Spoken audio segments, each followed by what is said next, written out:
I am Heath Pulver. I work at Eastern Washington, um, and grateful to be on here and talk punt, particular today punt.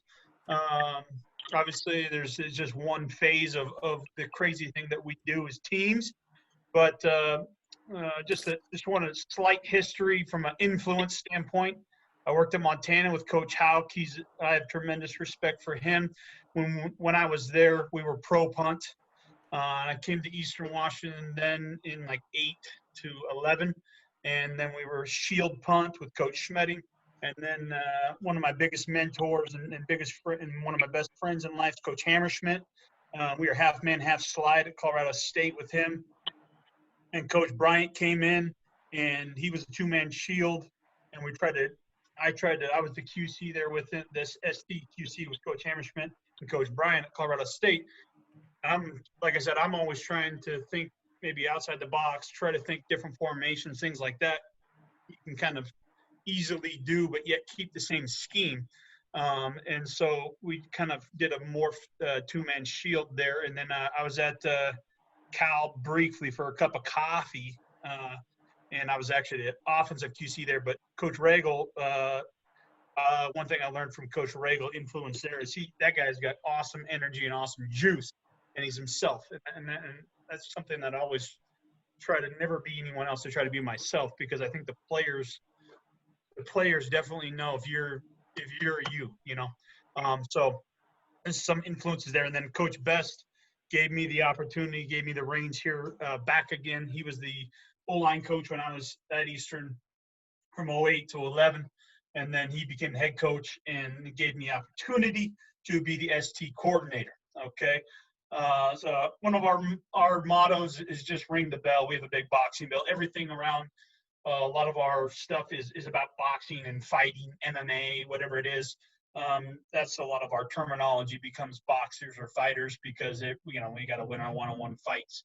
But getting into the bomb squad, we had, like I said, everyone knows obviously on this call that it is the most important play, but we used like Rocky and Leonard just as far as left to right, Royce and Lydell, like again, and I just kind of, one thing I remember Coach Hauk always saying is, if you preach it and you teach it and you install it, it doesn't matter what you call things. It doesn't matter, as long as the players know what's going on, right? So it could be whatever. So I put up a picture of Rocky Marciano and Sugar Ray Leonard, and they just try to get the players to know. So that's just our theme. Obviously, everyone's time's should be about the same, but for us, anything under a total operation of 2-0 is our goal. We starts with our alignments, then our front recognition. We obviously want to identify with the communication piece, and then use everything that we try to drill from that. Just a simple, basic deal here is it's going to be a lot like a three-man shield. The biggest difference is I try to get a faster body here at this speed bullet spot, right? Gunner, whatever you want to call them. Okay, I call them bullets. So this would be your normal three-man shield, right? But instead of the long snapper getting out and running, he's actually going to protect. So then I need another body to get out and run. So that's why I have two bullets, and then I can do whatever I want with these guys. So from the backside, on the backside of the call, it's going to be your absolute same rules from a normal three-man shield. On the front side of the call, it's going to be, okay, man, right? And you can do various things. I have sometimes, most from a base standpoint, I have this guy going to the 1, this guy going to the 3, this guy going to the 2, and this guy going to 4, as well as a long snapper. On the backside, it's the same thing, right? 2, 3, 4, just like a normal traditional shield punt. You can do whatever you want, though, because I can change it up. I can go this guy, do whatever it is. That just gets with more calls, right? But that's the base of it, right? When you look at when you talk about different things to do with our hands, obviously we want to make a W. So we call it the win block, right? So we make a W as we strike. People say thumbs up, but I do want to get my hands in. I remember when I wrestled would always come together and we would bang our hands, and as you would go in for combat, right? So it's the same thing, right? That win block. So we want to make that W with our hands. This is a visual for the players. Does it happen all the time? No.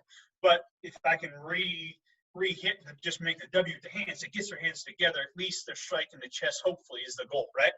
We use a lot of words with S. Okay, so whether it's secure, whether it's strike, like one of our drills is called the 3S drills, right? Secure, strike, shed. Okay, and then we sprint down the field. We spread the net. So try to you hear the words, the how people remember in threes. Okay, so that's part of it. Okay, never want to follow all the same stuff that everyone knows, right? There's no special recipe as far as things like that, right? So you hear, all right, secure, strike, shed, secure, strike, shed. Then we sprint down the field, we spread the net. So it's all when the players, I say, hey, we're doing 3S drill, they know it's secure, strike, and shed drill. All right. Obviously, we want to play as fast as humanly possible. And every single ST, you guys are here for that. We know that we got to play fast as shit. It's just the fastest person's speed rules, right? We use ABCs for our fits. So we'll do an ABC fit drill so that they know. And then we carry that over to our other kickoff. So we talk about someone being the A fit, someone being the B fit, someone being the C fit, C being contained, right? And that's something I got from Coach Hammerschmidt. That I think it's easy for the players to, get as they work downfield. Okay, we talk about Rocky and Leonard, obviously just left and right, but for the PP and the backside shield, the personal protector is the dude. Okay, he's the guy who makes all the calls, and he's the guy that communicates if something needs to be communicated. He's got to be one of the most reliable dudes. And I just give the players a visualization, just like you would when you're the tight end or the O-line, and you're trying to, reach to the outside number, the inside number of the armpit.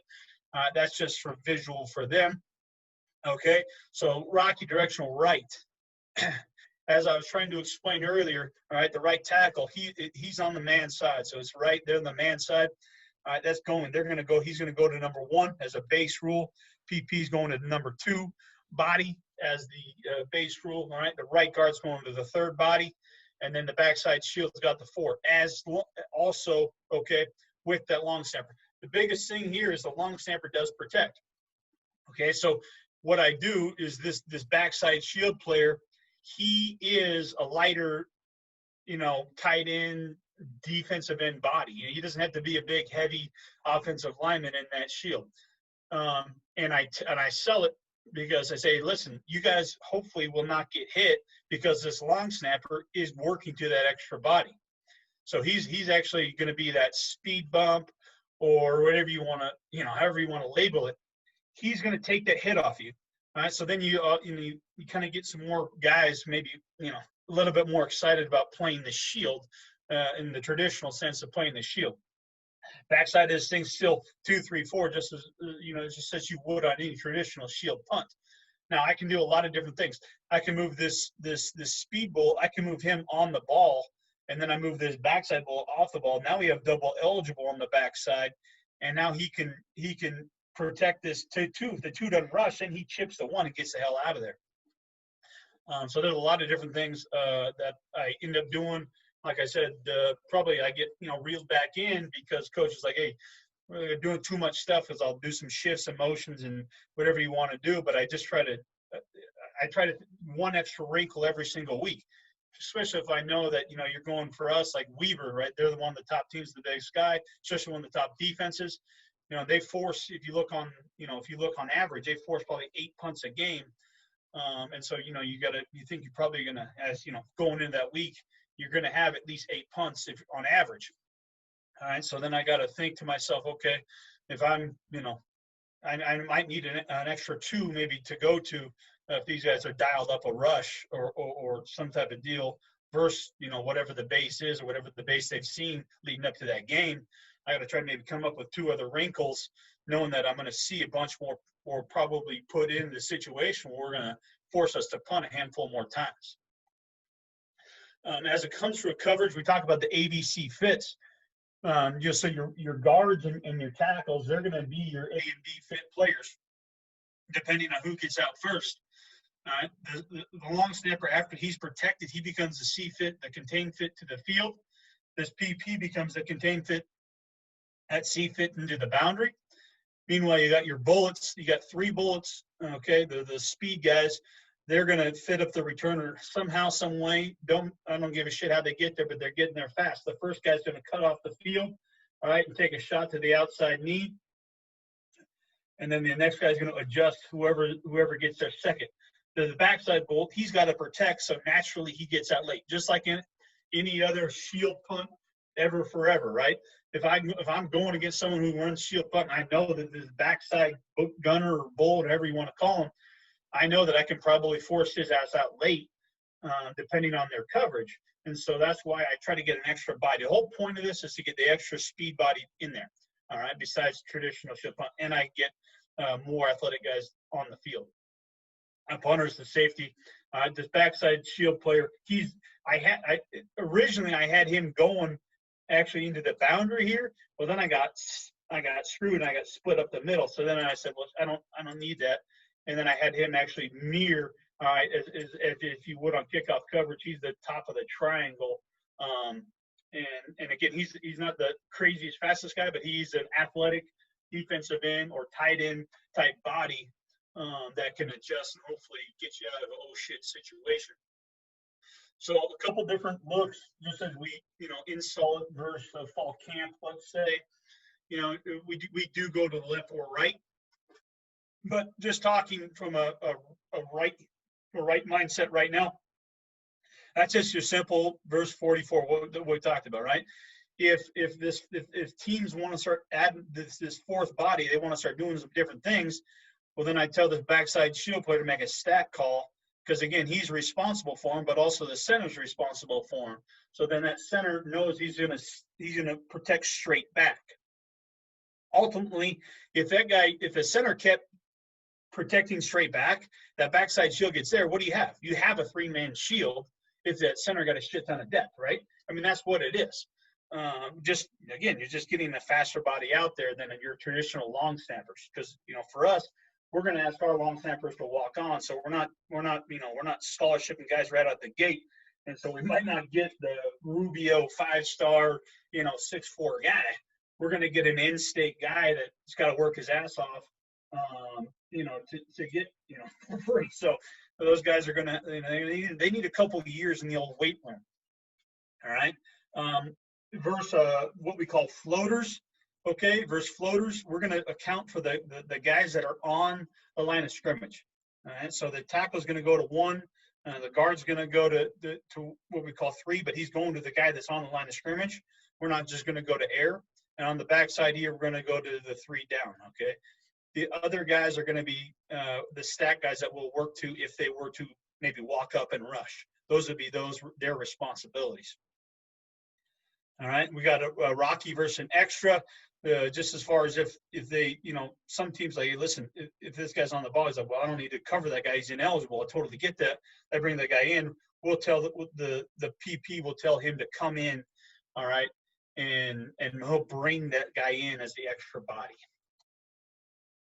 He'll go to 0 basically, all right. As we go to question there, Coach. Yeah.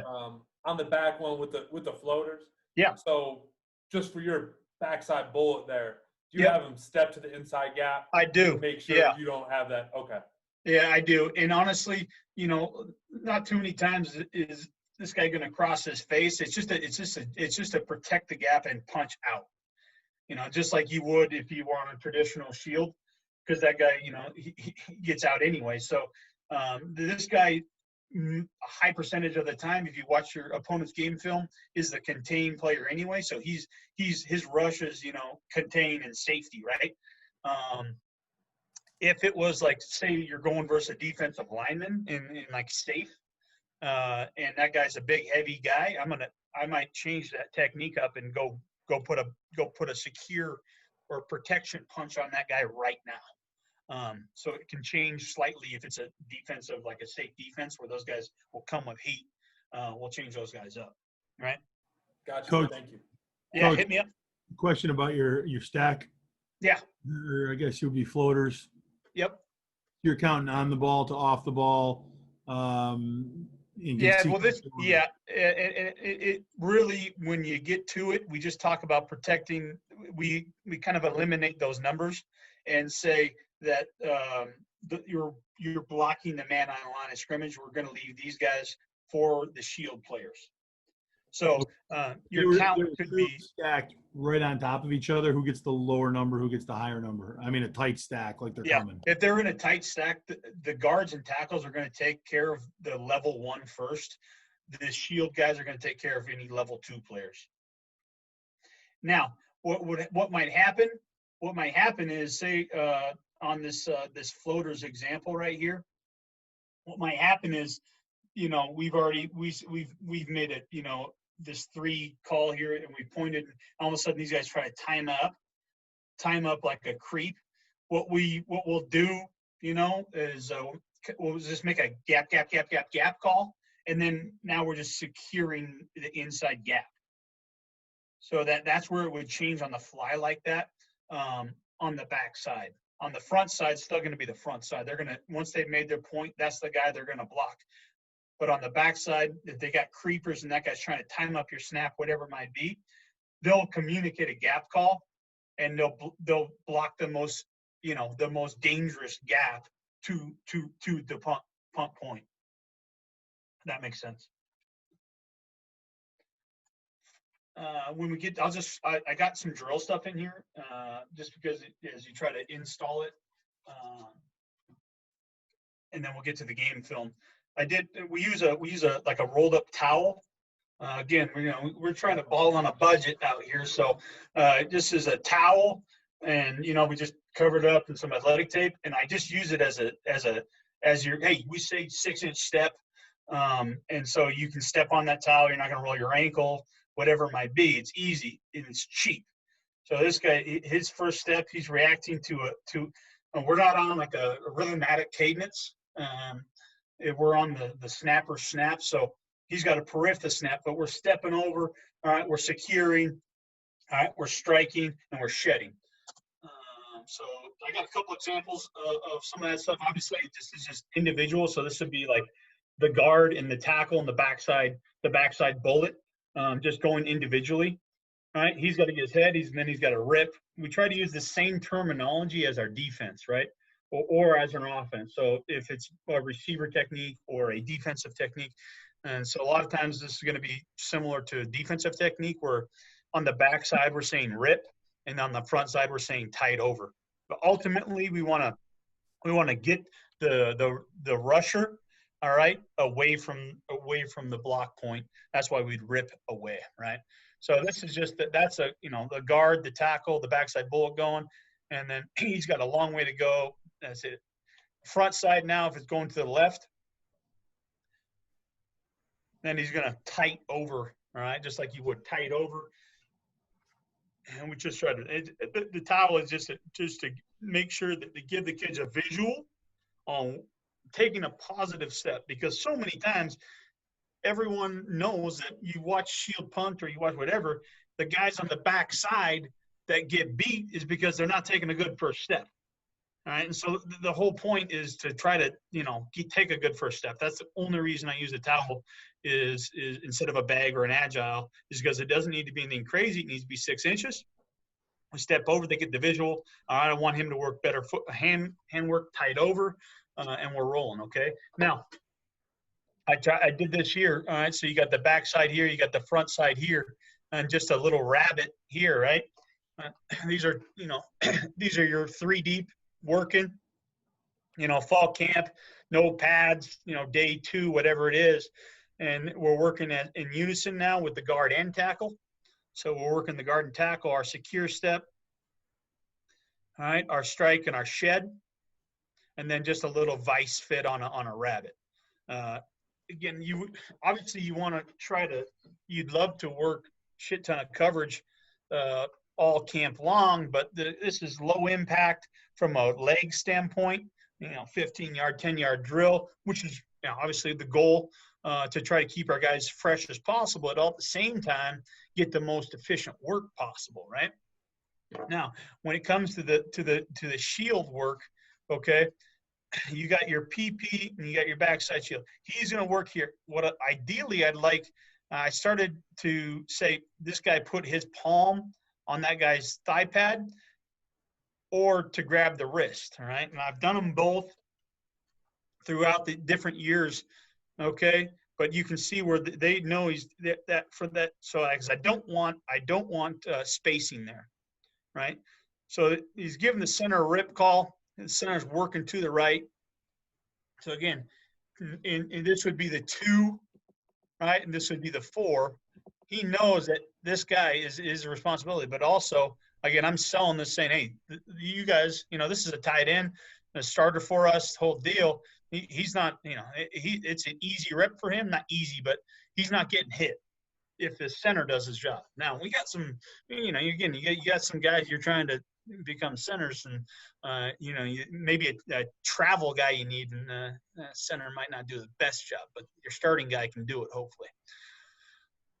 Another way to sell that too, or the way I sell it is, this is a more of a traditional NFL style snapper for these guys. At least they think they get stars in their eyes when they hear that. All right. So that's just working left and right. Try to give them an example of the spacing of a guard right there. These are backups working here, but you can see it.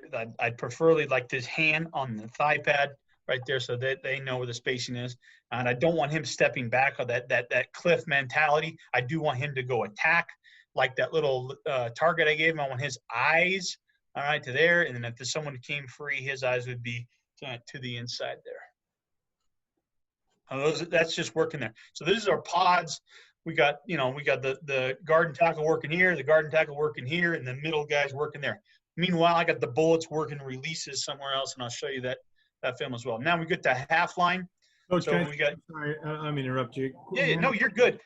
Can that, I guess, front side shield or whatever side we're going to here? Yeah. The one who's got to go out and get number 2. Is he locked into place, or can he shimmy out to get that guy? Yeah, he can shimmy, but I don't want him shimmying a ton because, again, the protection is based off protecting the block point. And so if he were to move a bunch and shimmy a bunch, and then that backside shield doesn't get there, then all of a sudden that block point, is not as protected.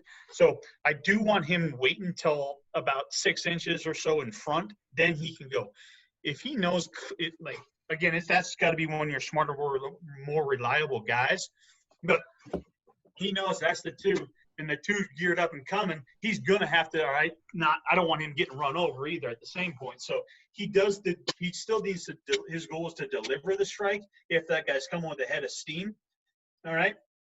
But sometimes I have him go to the 1 too. So I switch up the counting system with the tackle and him, and I have him go to the 1. And then for sure he would shimmy out slightly. Again, I ideally always want to protect the block point. So if I have a bunch of space and I give these guys in their head, hey, you can do this, they're going to take full advantage of that. And so I try to keep it as limited as possible so that they know at the end of the day, the block points with, 10 or whatever it is. I mean, their toes are 7.5, heels are 8. All right. That's where that is where the launch point is. That's what they have to protect. And that's what I'm trying to, I guess, coach them up on or teach them, say this is the most important thing, but also they have a little bit of wiggle room to protect themselves and deliver a strike. Does that make sense, Coach? Yeah, if you got any questions, just chirp in and ask away. Don't feel bad at all. If you can think of what's the Will Ferrell character and when he gives the debate, you're like, oh, what happened? That's probably me. So should have been. All right. This is the half line, and this will be probably day 3 of camp, whatever it is. We do a lot of punt bomb squad in camp. And so we progress now from those little pods. Now we're pulling people all together here.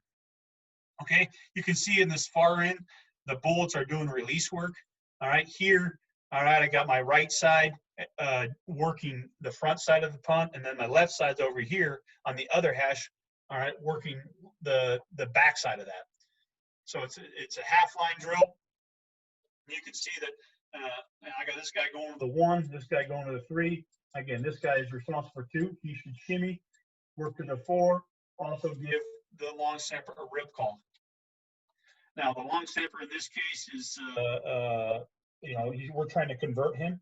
So that's not a good example at all what you want. All right. But you can see now exactly what you're saying, Coach, is he's almost waiting too long, right? It's okay for him at that point, all right, when he knows it's the clear 2, all right, now he can shimmy slightly there. But if he goes way too early, this guy doesn't get here, and then this guy gets a shit block right there, then that leaves the protection point, that launch point, scary.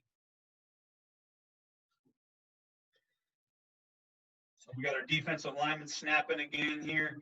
All right. Obviously, these guys know they're doing the drill. They know pretty good. All right. Just like everyone here, I'm good. All right. So there's your 1, 2, 3, and 4. We're doing the cross, like we're doing a field goal snap there. Not ideal. And you're protecting the point. Okay. Then I bring the backside bullet here, and now we're working a left punt. So we're working Lydell, and this guy's working 2, 3, 4. And this guy's the free hitter. But obviously, the biggest thing probably for a right-footed punter on any directional left punt is if they work vertical, and this short edge here is shorter. To me, that's really scary, right? So I try to make sure that our punters know, listen, you might want a directional punt left. All right, show me that we can work off the hash, because if you don't, and you work vertical, then all of a sudden this long edge becomes a short edge in a hurry. But these guys, all right, they're working their cutoff blocks, just like any traditional shield punt, right? It's a good football stance.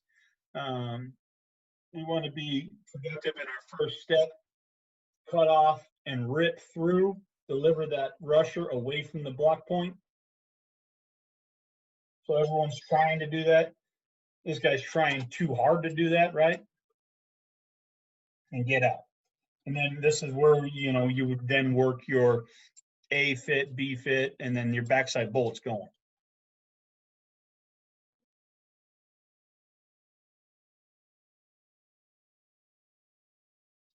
With 52, you get a better hat placement, right? Playing with high pad level. But he does get there at the end of the day.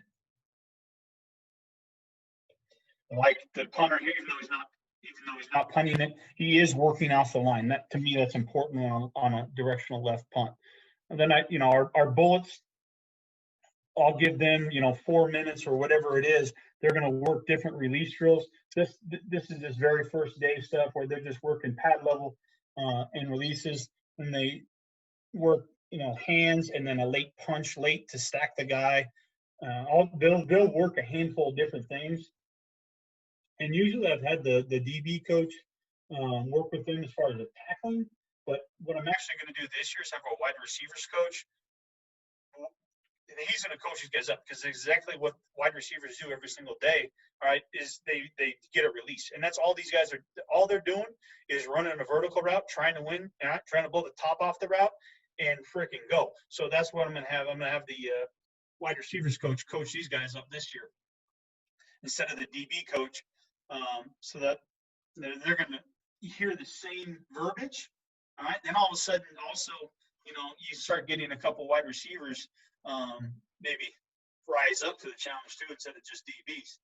Hardest thing for me is like this guy right here, number 10. He's one of the fastest guys on the team, one of the best ST players we had for the last couple of years. But as he improved into a starter, right, in our offense, obviously we're going to throw the shit ton out of the ball, and he would be on a vertical route, and it'd be 4th down all of a sudden, and then I'm asking him to give that same effort or have that same juice. So then I got to think about, is it worth having him on, knowing that he might be a little bit couple geared down or exhausted, all right, as opposed to putting someone with fresh legs and has that same speed down the field. So I do think about that, right? When I'm thinking about, okay, offensive guys on punt, as far as are they on the depth chart type deal, because I do want those guys to be fast as shit. I do. So again, trying to think about drills that aren't running 40 yards every single time. Okay. So we would put our bullet bodies here, our guard and tackle bodies here. I'm going to throw a ball. All right. This guy's going to adjust to wherever that returner is, take the field away. These guys are just going to dip and movement and then vice fit the returner. So he's going to take the field away on a near hip. These guys here are just bending and stacking a body. Like this guy, they had a return guy on him, just stacking a body and running. And it's about a 20-yard sprint for them. So trying to be smart about the legs, but also get really good work from a punt standpoint out of it. This is a different angle of the drill. You can see this guy is going to work to cut off the field. These are your guards and tackles are going to work to bend and vice.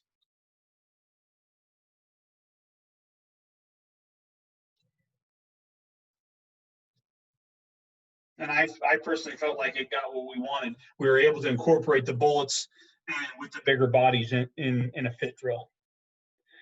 And talk about ABC fit. I'm sure most people have seen this. Coach Hammer did this a lot. But you guys were working here. We got our A fits, we got our B fits, and we got our C fits. Again, you're talking hash to the sideline, not even hash to the bottom of the numbers. From a leg standpoint, this is during the year. So this could be maybe the first 5 minutes after the walk, kind of gearing up for practice. If you can buy 5 minutes, but you're still emphasizing your A and B and C fits. Okay, so you blow the whistle. And these guys got to make a decision. I also got the kickers in here, but whoever's the first down's got to be the A fit. All right, then we got to adjust off that, right? So here you can see, shit, this guy's here. He's got a yep.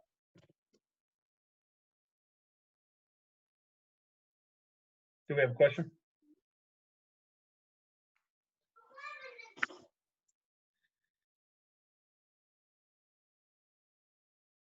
Right there, near arm, near shoulder up, and this is a punter. This is a kicker. So they're struggling a little bit. You got defensive players there. They're going to shimmy, get their near arm. We're a leverage tackle team, just like probably most people.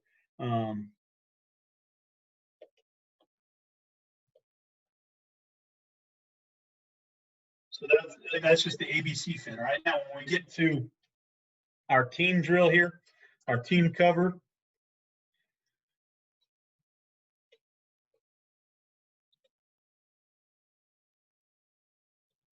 So we're working, you can see this punter got a stack, or the long snapper got a stack call.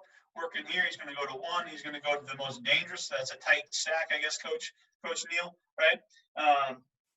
So he's going to the most dangerous there. Dangerous, dangerous, dangerous. Just trying to give these guys different looks because people will try to attack you in any way possible, which I would too, right? You got your bullets going. He's the first guy there is going to shoot through the leg of the field leg. This guy's going to vice here. My backside bullet here, he's got no responsibility, but he's just got to get to the top of the returner. He's got to split him somehow, some way. It's usually going to be later, obviously, because that's what he's doing. And then the other guys are working. Okay, so this would be just on air. Working that here, so they're working on air. You can see the first guy take a shot, second guy vice, third guy's confused. He's got to get there. All right, we got our A fit players, our B fit players. Here's our C fit. Here's our C fit, and there's your top of your triangle.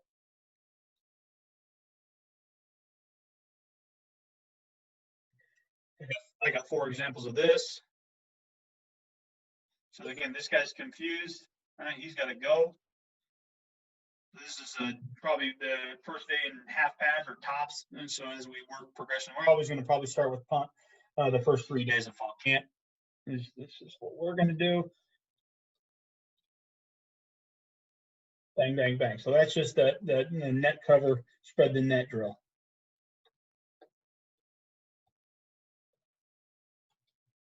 Okay. Talking the game film, obviously that's what we want. So you can see here, we're working a directional right punt. All right. We got a little bit of deal with my my cowboy here is a little bit delayed. Sorry. Here we go. So we got working Rocky here, so it's to the right. These guys are on the numbers. I do want them to have the piece of numbers. I prefer middle or bottom.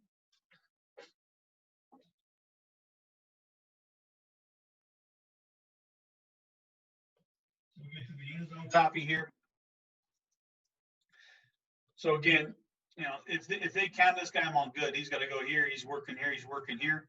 He's going to go to the one. This guy has no two to bypass, so that's who is going to be his guy, right? And then he'd be thinking here. He'd be thinking here. He's going to give this center a stack call, and we're rolling. So he ends up just working to that guy. That guy backs out. He's gone. Now, poor job here, and obviously we all know that one of the most dangerous gaps on any punt protection are the backside cutoff blocks, right? So this guy, again, wide receiver, doesn't get the cutoff block. If this guy's freaking humming, that's scary as shit. And so the whole point of doing that stuff in fall camp and drilling all the little stuff is for him to get his head right, and he doesn't do it on the first game. So that's what you get, I guess, right? So that's what we're all dealing with. Now, ball's on the left hash, so I'm going to still want him to have a piece of the numbers. I want him to have the hash.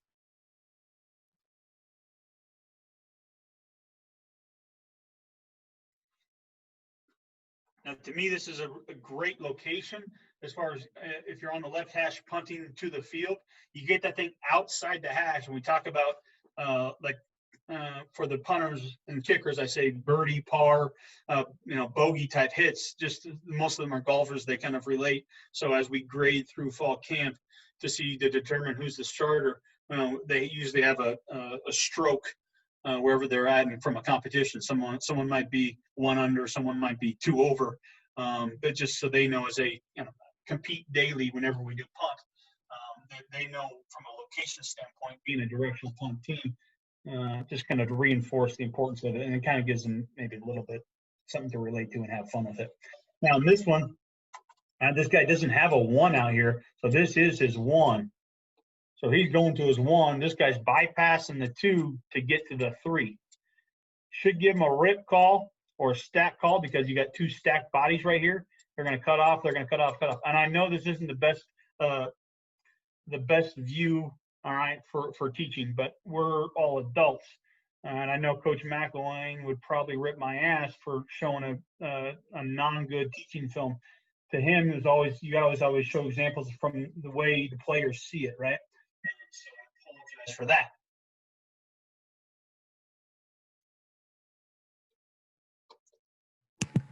Coach, how often are you kicking to the field? So a lot of times it's based on maybe this person right here and how they're hitting the ball. All right. So this particular punter had pretty high alertness for him directional punting to the left because he didn't get off the hash very well. And so we did do it, but on a percentage-wise, it's probably 20%. So he was probably higher, 80% to the right because it was his better hits. And two, he didn't get off the line very well. But you have to do it just like you have to roll out to keep teams honest, because otherwise you did the same thing the entire time. Teams are going to scheme you up. Yeah, gotcha. Thanks.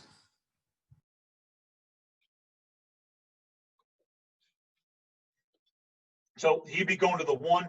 Again, this guy knows that he's got the two. Here's your three. Here's your four, right? Cut off, cut off, cut off, just like any traditional shield punt. And we're playing football. Hey, Coach, quick question for you. Yeah. How do you guys handle with two guys in the backside A gap before to the front side like that? Yeah, I got you. So you're saying on the backside A gap? Correct. Like if the fit, I don't know why this. So you're saying if there were two right here? Correct. Yeah, so what we would do is we would adjust our gaps, right? Instead of 2, they would adjust down. All right. And he's still going to get through 3 to get to 4. Gotcha. It becomes a gap call, Gotcha. basically. But as it evolves, I actually don't call Rocky a ton because I'm going to bump this guy back and I'm going to have 2 eligible back here. So if you're Okay. putting yourself in a little bit of a murder or a little bit of a weakness as far as having 2 eligible, I'll show you an example of that. But if you don't account for those guys, I'm always going to account for all the eligibles because Coach Hammerschmidt instilled that in my head, right? Like Absolutely. if we get it's our ass, you get fired, and so we're always going to account for the eligibles. It's just who we are. And obviously at Eastern we want the ball, so we're probably not going to try to rough the punter, and 2, we're going to account for all the eligibles because we don't want to get faked on. But some people don't give a shit and they'll challenge your protection, which I totally respect. So again, this would be a stack. This is like a safe defensive look, and a lot of times I tell these guys, like for this guy, if you're working to him and he just gives you that, get out, right? So we're going to work to protect that secure step. If the secure step and the guy is not rushing, go. Get out of coverage. Okay, I want to get to a different clip here. Okay, so now here's what I'm talking about, Coach. You can see that this guy is off the ball and this guy is on the ball, right? So we have double eligible here. Technically, this guy is ineligible, right? All right, but teams still got to honor this guy, especially out in space. So that I think it's helpful because now you got to have a contain rusher, but you also got to have 2 guys accounting for the 2 eligibles on the backside. Gotcha. Now, UC Davis did a good job, and they had a good coach. They would bring this guy in. That guy's ineligible, right? So why not? All we're going to do is him here, and this guy is 0. He's still 0. He started 0. He is 0, right? That's his responsibility. Chip and get out. So we bring him in. We make an easy call. We bring him in. He's just going to chip and go. He's staying way too long, right? So they're bringing good heat, right? They're bringing good heat. These guys are well coached. Here's your 1. Here's your 2. Here's your 3. Here's your 4, right? So that's a stack call for the center and 57.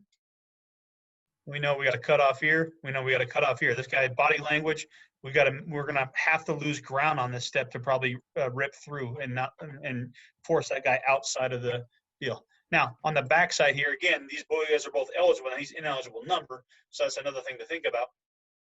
But if this guy doesn't rush and this guy does, he can secure and then punch and get out. So it brings them in. What's that?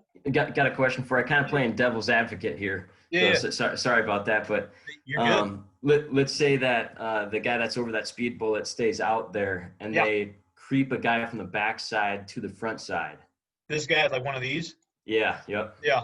We would just probably end up eating it. And as far as these guys making sure that they make us right, you know what I'm saying? They're going to be the shield's going to be the ultimate adjuster because again, the long snapper is extra, right? Yep.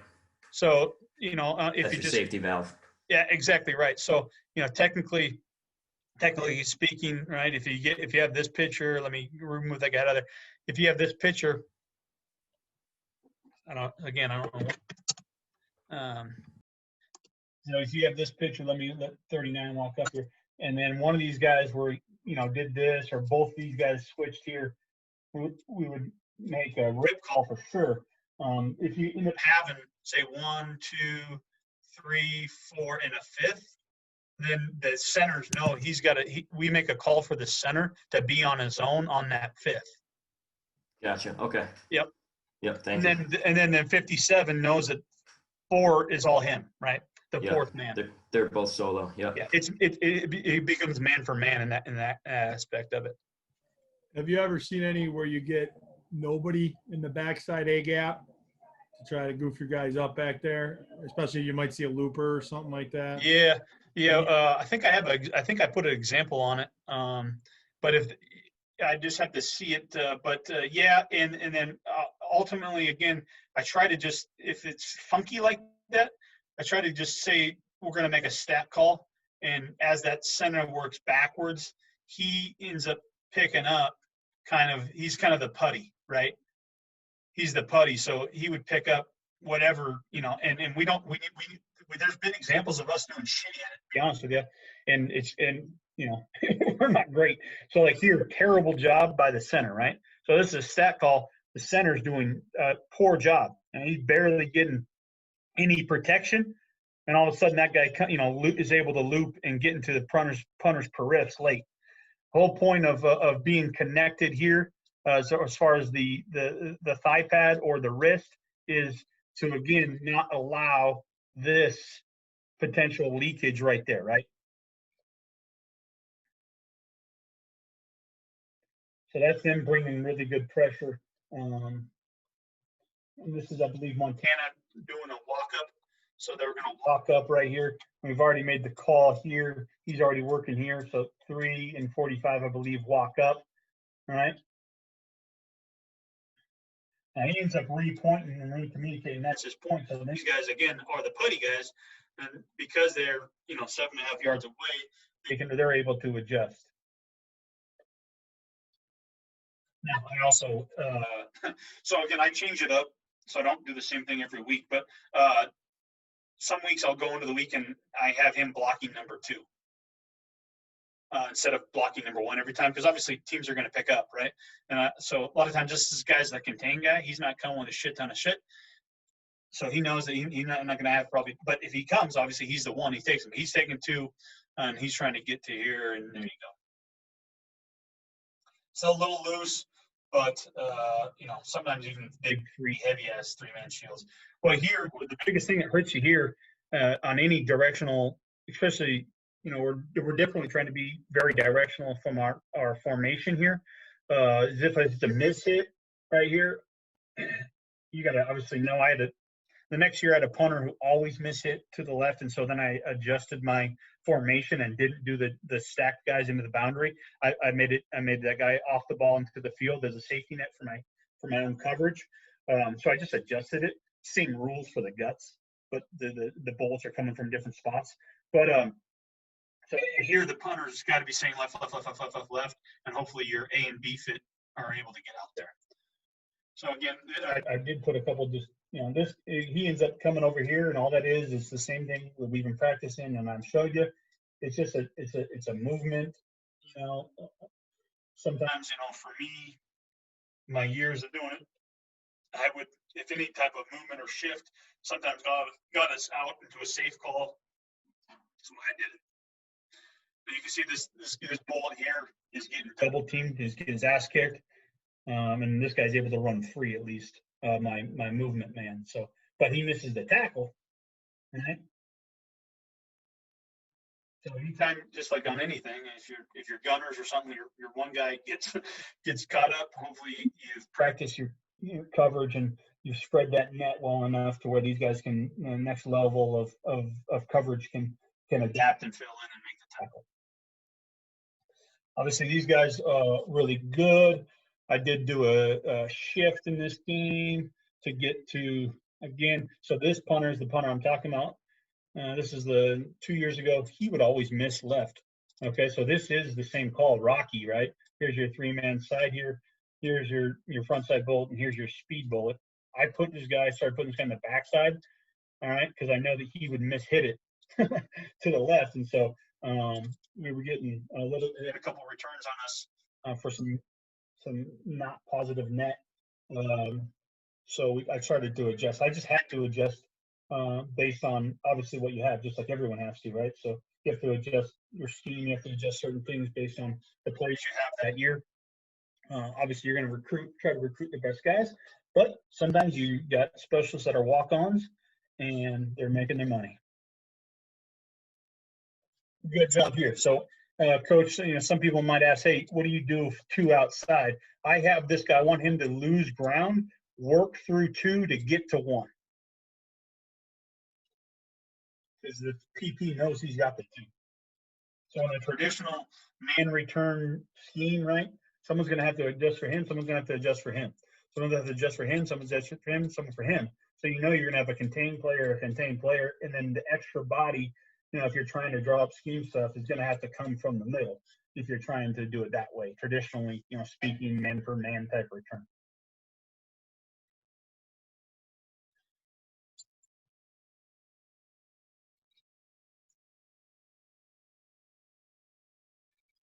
So sometimes we get teams will scheme us up and they'll drop a guy here, or this guy's actually back here like that, to then, double team that first player down the field. And we do drills to get these guys to see that. Also, again, it's why sometimes I'll put this guy in motion, whether it's to the left or to the right, to give him a little bit of wiggle room. Just again, trying to adjust with the scheme and all the different things. Guys got to get downfield. If it's a low hang, you're covering your ass off on a long punt with a low hang. You're kind of oh shit mode, and then hopefully your coverage works through, right? I got this guy here chopping his feet, and we try to drill not chopping our feet. We try to drill run through the thigh pad, and so what happens is he's chopping his feet. Next thing you know, you got a middle seam right there.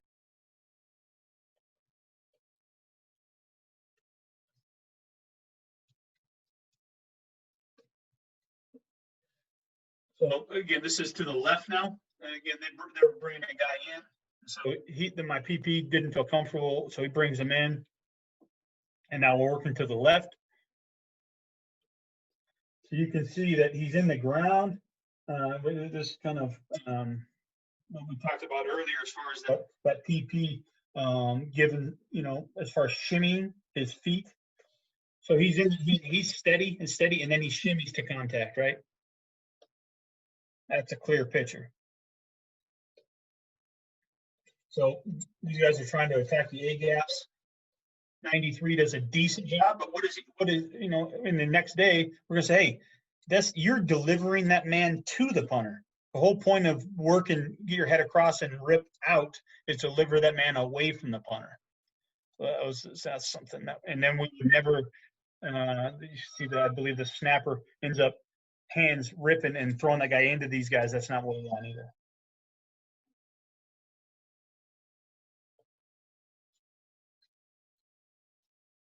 So this is going to the left now.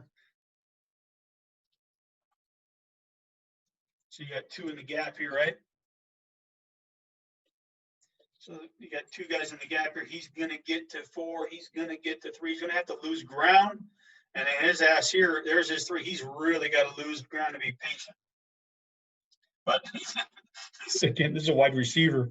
And he's kind of the example I'm talking about as far as maybe the mental conditioning after being in a long series or a short series or running is sometimes the mental conditioning there is not great. I did try to maybe do some twist game stuff with these bullets. I've experimented with everything. Again, you start losing this guy, way inside, and then trying to double team here. Well, that defeats the purpose of having 2 speed guys out there. So I want them to go wide to adjust in. You got to have a good directional punter. So here's where it's dangerous is it's a 45. So see his plant is on the inside of the hash here, and we're directional left. Well, this is the shortest distance here. So directional left punters, I want their plant foot to be on the outside of the hash. And I tried to drill over and over with that with him. I tried to get him to adjust his stance pre-snap to even be outside the hash because he's going to go vertical anyway. But that's what was scary about going left. So it's probably only about 20% with him. Shoot, last year I didn't even have a guy that could really traditional punt as well as I wanted to, and ended up having to do a bunch of rollout. So those are the film examples I had. I can question about that last clip. Yeah. I had a chance to face that type of scheme last year. Have you ever faced anybody out of that particular look right there? So obviously, depending on the scheme, sending snapper, whether it's left or right for his gap, if the gap is known which the snapper is going to go to, and running up a pick and rub on the backside, how would that potentially exactly be picked up? Because the man that's essentially right here next to 93 to his right, if he was playing a little more head up and tried to snatch him. Mm-hmm. Try to open up this backside A gap. Yeah, try to pry it up a little bit. No do doubt. teams do that much at all? I know it's a big pro punt scheme. Yeah, for sure. And when I was a half man, half slide, like what Stanford does with Coach Hammer, we would get guys trying to attack that A gap just like that, Coach. And the more I've thought about this off season, the more with the guy who I have snapping, the more I'm gonna just have him work straight back, like I said, and now it becomes a 3-man shield basically. Obviously, he's not gonna get that crazy ass depth, but what it's gonna do, all right, is if there's any uncertainty with tight guys like that, in my own head, I've been thinking about it, is have him just always give a stat call and work straight back, as far as being able to adjust to this way instead of work left or right, is in my own head. That's what I've been thinking about. I've also, with Coach Hammerschmidt, when we were half man, half slide, we would give an alert call to the guard right here of that potential pick happening, right? So I haven't seen it a ton, but I do know exactly what you're talking about. And that's why I have thought about more of just a stack call kind of always for the protection of the long snapper, right? So that would basically just be more of an adjustment, but that's really helped him train for the pro punt scheme too. So he's able to just dissect himself. Exactly. Yeah. So I think what I've thought about is, as he works straight, because what I got into in issues last year was the backside shield that gives the protection call, the rip or Liz call. He would maybe sometimes give him the wrong way, right? And the center would work the wrong way, and it would put us in not scary situation, but not good. And so I'm like, shit, is it worth just giving a stat call and have him work straight back to putty, knowing that that's where the 4 should be coming from? Because guys will try to start on this side, loop here, or start on this side, loop here, and then they end up kind of trying to loop late around. For sure that does happen. So I'm thinking about just changing it to, if the bodies are close like that, or the bodies stack like that, just give them a stat call and know that, hey, this is what's happening. And that's what I've thought about. Hey, Coach, have you played around at all with the idea of your backside bullet being split out or flexed out or anything like that? Yeah, Coach, I didn't have any film of it, but I actually, that's how we pooch punt. So we pooch punt like that. So if I can just pull it up real quick, we'll see. But I split the guy out when we pooch punt. So yes. Sorry if it takes a while. I didn't have it pulled up, but.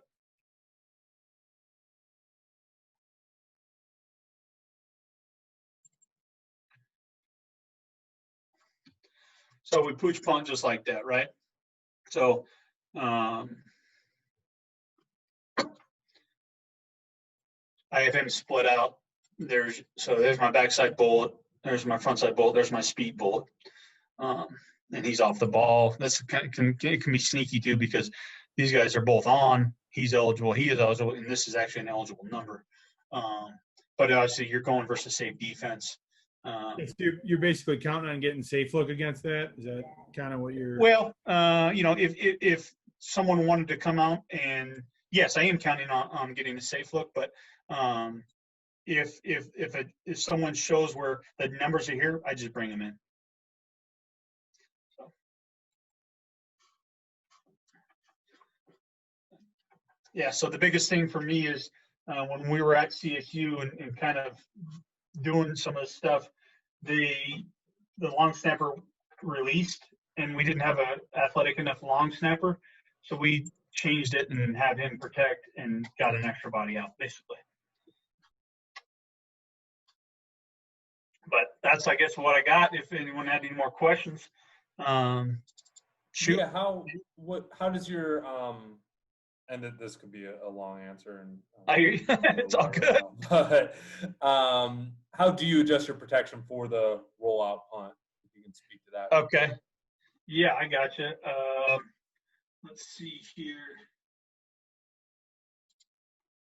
If I can, I don't know if it's worth doing or not, but 1 second. I was going to try to draw it up, but let's see here. If I got, here's an example, maybe a couple years ago. Let's see here.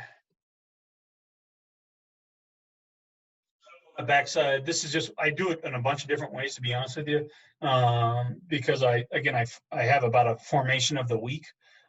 So I'll kind of adjust these guys. And hopefully by the end of the year in a 12 game, normal season, I have about 20 different looks of where I've done or whether there's been a shift or a motion or different formation. But this particular, the front side bullets out here, speed bullets here, the backside bullets here, everyone's going to gap down. These guys are going to, all right, dip and rip. The snapper now protects anything off the edge. He's 1, he's 2. It's just how we do it. So first thing, second thing. If there is no 2, and when you refer to 2, it's 2 off the edge of that wing over there. If there's no 2, does he scan back at that point, your backside? No, he doesn't.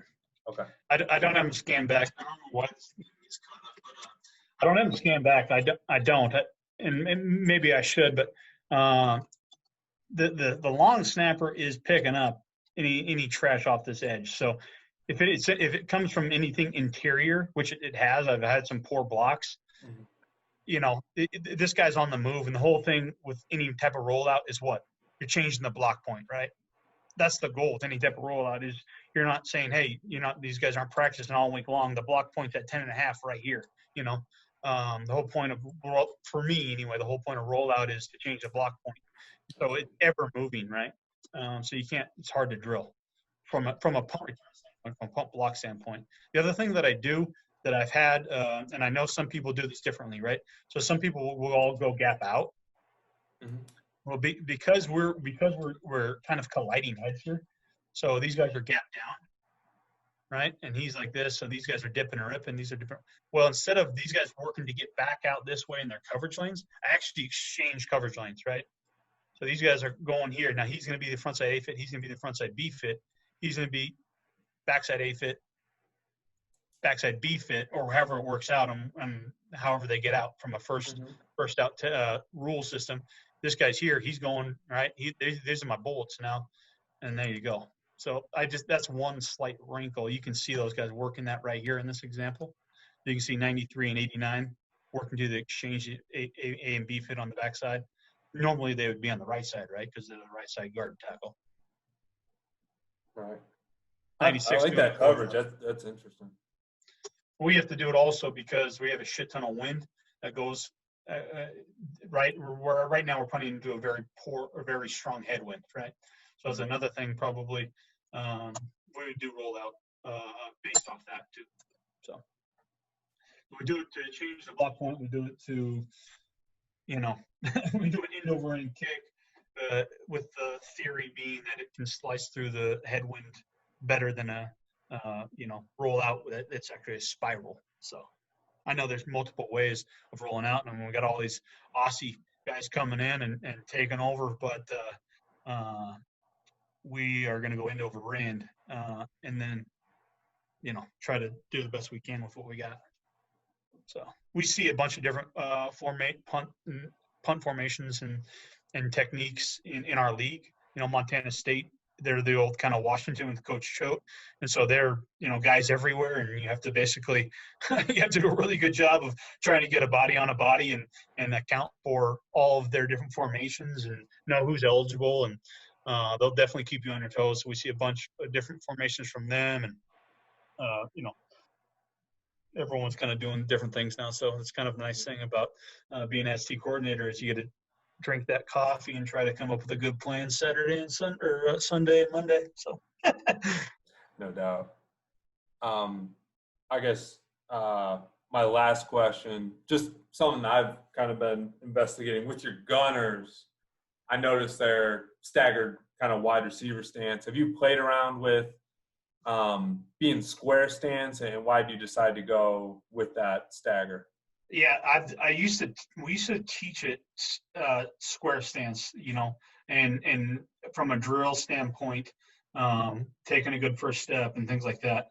But as I kind of got into, trying to use more wide receivers, is more just nothing solely but comfortable. I mean, there's so much space out there anyway that if the guy can do what he does every single day, from a press coverage versus wide receiver when he does versus press coverage, then that's exactly what I don't want to try to reteach him something different, right? And then get his feet all jacked up. So that's the only thought process there is to get them to play as fast as possible. I don't want them to have to get caught up on thinking about something else. I want them to play as fast as possible. There's no science with that. Just go play fast. So. Gotcha. Awesome. Anybody else have any questions? Yeah, I got one here, Coach. If we're talking the man side of your protection, and it doesn't have to be an overload, it could just be, 4 opponents to your man side. Yes, sir. You showed a clip already with width, 2 guys outside the tackle.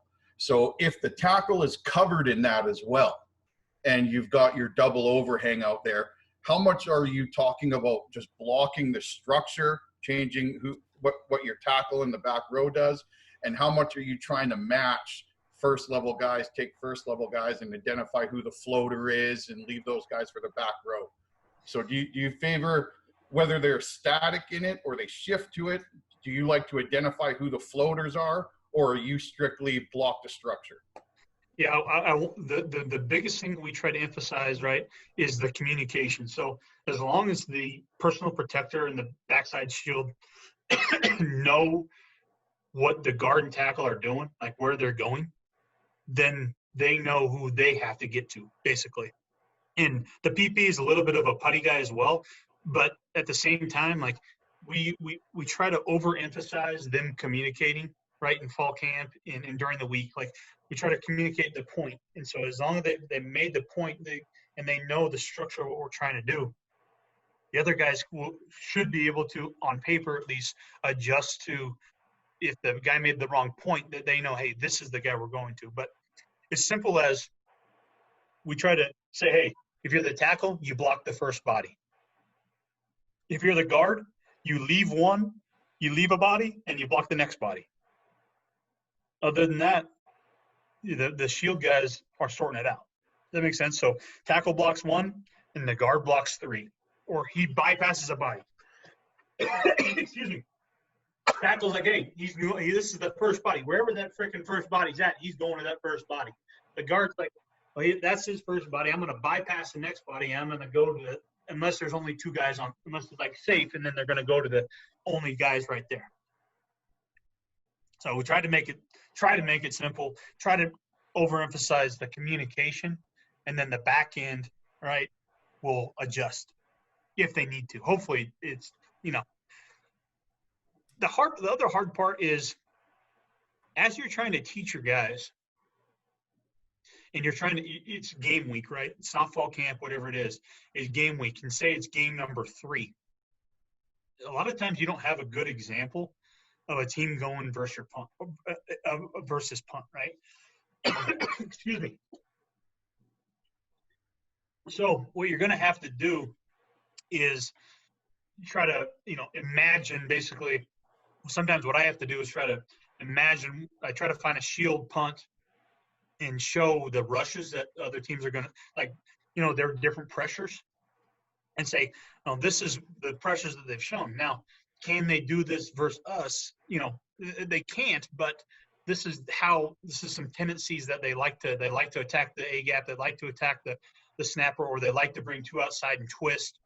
I've seen teams try to twist your shield. So they try to bring 2 guys outside and then try to twist your shield late, or walk up and set. So we try to show every single different look in fall camp. So that way, game number 3, when we don't have a good example, we can maybe pull that from the archives and say we are expecting something like this, and show a scout team rep that we've kind of drilled, so that they at least can visually see it, and then you try to go to your opponent's film and say this is the example versus a three-man shield. So that's one thing that I get hung up on a little bit, is trying to educate our guys during the game week on the type of rushes that they're going to see. But you definitely try to show them everything. Yes, sir. So try to make it easy. Tackle go to 1, guard go to 3. And then, Coach, just to clarify there, in the example that I gave you, the tackle is covered and there's 2 guys outside of him. If you're saying tackle go to 1, he is bypassing 2 guys to get out to 1? He's gonna try to be physical through 2 to get to 1. Yes, sir.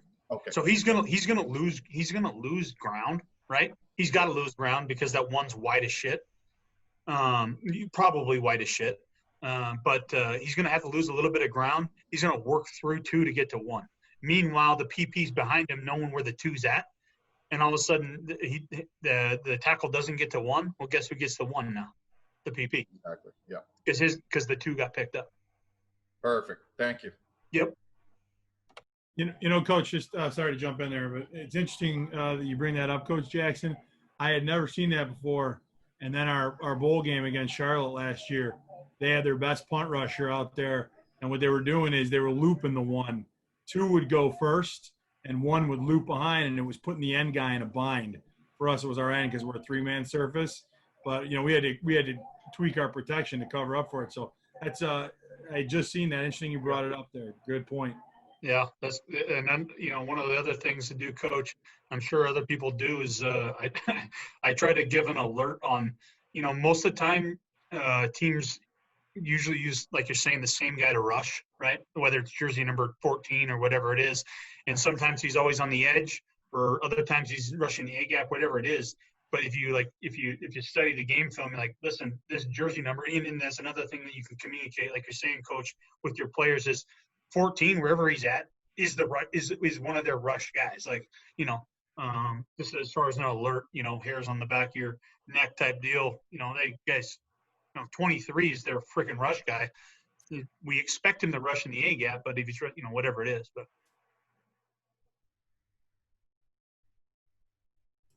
good stuff. Hey, Coach, quick question. Can you go over your roll scheme one more time, please? Yeah. All right, thank you. Let me try to pull it up. I don't actually have my thumb drive in here. Sorry.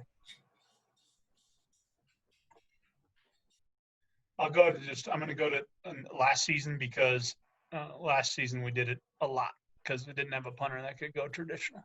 I appreciate that. Thank you very much.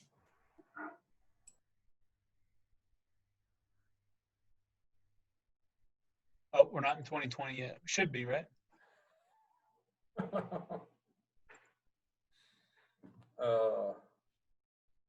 Same thing that'll make you laugh will make you cry.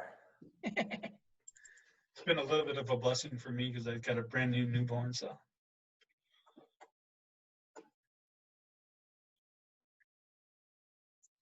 Congratulations. So let's just go. Thank you. Let's just go. First game of the year, right? We are University of Washington. So you can see we got our backside bullet here, front side bullet, our speed bullet, PP, backside shield, guards and tackles, right? Let me go. Second, not the best learning. I'm going to try to find it here. Go to the quarter where it changed. Okay, I'm probably not doing it here. We are. I just again, I did a different formation, so I just moved my speed bullet to the other side. So trying to show a different formation. So again, this guy's gonna snap, and he's gonna block the first thing off the edge, right? So he's basically if someone's coming here, these guys are dipping and ripping, right, through their gaps. These guys will gap down. These are guys who will exchange their coverage. These guys will exchange their A and B fits. He's my speed bullet, my bullet back here, and I got a bullet right here. He's going to block the first body. He's going to work and block the second body that comes. Honestly, is so similar, okay? If I drew up what we did with Coach Hammerschmidt, where we were bucket, cobra, kick, kick, kick. We were man side and wall side, right? So we were – I mean, it's so similar to what we did there, but I don't even try to do that. But so poor job by 27, right? So this is shitty by this tackle right here, because one, he's lost the ball late, and two, he doesn't block his gap. Also, 54 is false starting,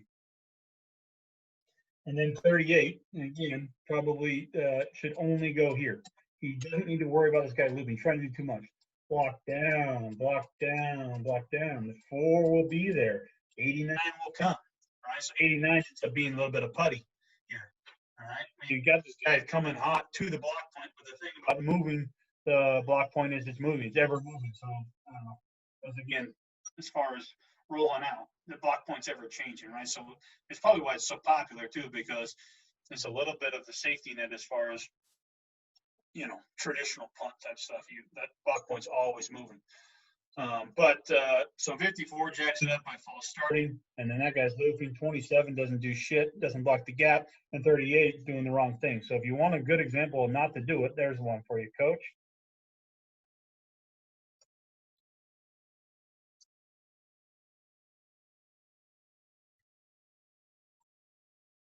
So again, you got 38, still trying to do too much, but the guard and tackle figured this out. So again, he's going to block down. He's going to block down. This guy's going to protect anything off the edge. They're going to dip and rip. They're dipping and ripping through their gap, right? First color, shimmy, second color.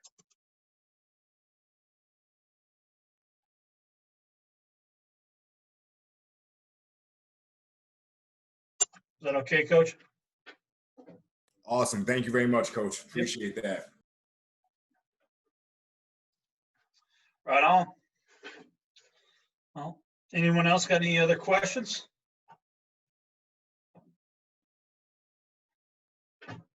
Rock and roll then, huh? If anyone ever needs anything, please reach out. I'm pretty available via social media or email or phone, whatever. I like special teams, you know.